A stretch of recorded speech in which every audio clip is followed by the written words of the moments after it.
যাও, আর একটু দেখে শুনে থেকো।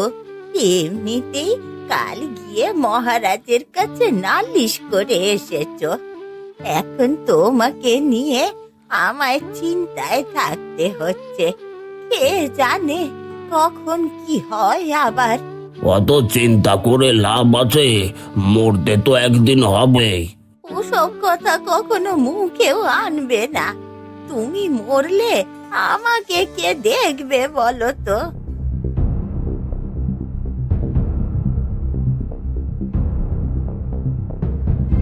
এ কি, তোমরা? হ্যাঁ, আমরা। এই বুড়োর এত বড় সাহস আমাদের বিরুদ্ধে মহারাজের কাছে গিয়ে নালিশ করেছে। আজ পর্যন্ত যে সাহস কেউ করতে পারেনি, এই বুড়োটা তাই করেছে।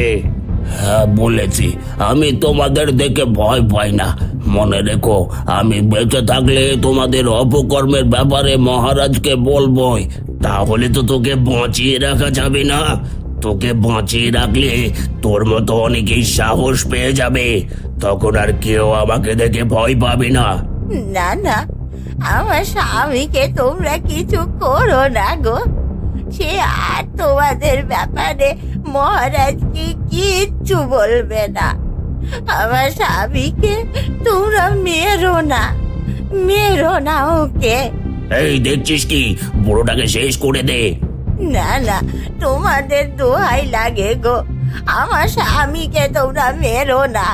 আমার স্বামীকে মেরো না তোমরা। আমাদের আমাদের বড্ড ভুল হয়ে গেছে গো। আমার স্বামীকে তোমরা মেরো না বাবা। না না না, ওগো, এসব কি হয়ে গেল? তুমি আমাকে ছেড়ে চলে গেলে গো। এবার এবার আমায় কে দেখবে? কে দেখবে বলো আমায়?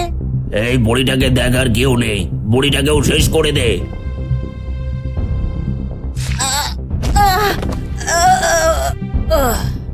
এবার চল।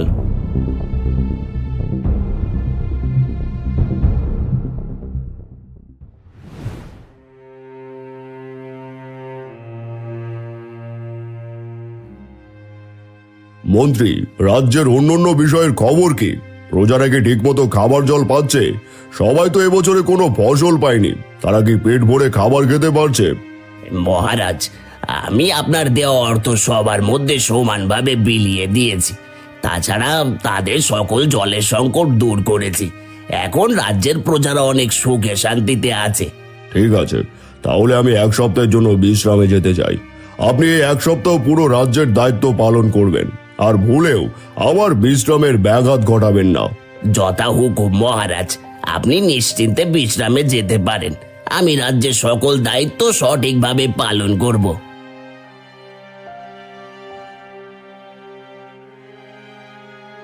রাজা মন্ত্রীকে রাজ্যের সকল দায়িত্ব দিয়ে গোপনে ভিখারি সেজে গরিব প্রজাদের বাড়িতে গিয়ে তাদের খোঁজ নিতে থাকে। এই যে শুনছো, আমাকে কিছু খেতে দেবে? আমি অনেক ক্ষুধার্ত। খেতে দেব? খাবার কি গাছে ধরে যে খেতে দেব? আমরাই খেতে পাই না, আপনাকে কি খেতে দেব? কেন, তোমরা রাজার দেওয়া দানের অর্থ পাও না? সে তো তোমাদের সবার জন্য প্রচুর অর্থ দান করে। কি যে বলেন, আপনি কি এই গ্রামে নতুন? আপনি জানেন না রাজার দেওয়া অর্থ বাড়ি পৌঁছানোর আগেই রাঘব বলদের হাতে তুলে দিতে হয়। হ্যাঁ, আমি রাজ্যে নতুন এসেছি। তা তুমি কি বলবে সেই রাঘব বলটা কে? না না, আমি বলতে পারবো না। তাছাড়া সে তো মুখ ঢেকে আসে, আর যদি সে জানতে পারে আমি এ ব্যাপারে কাউকে কিছু বলেছি, তাহলে আমার আর রক্ষা থাকবে না। আপনি এখান থেকে চলে যান,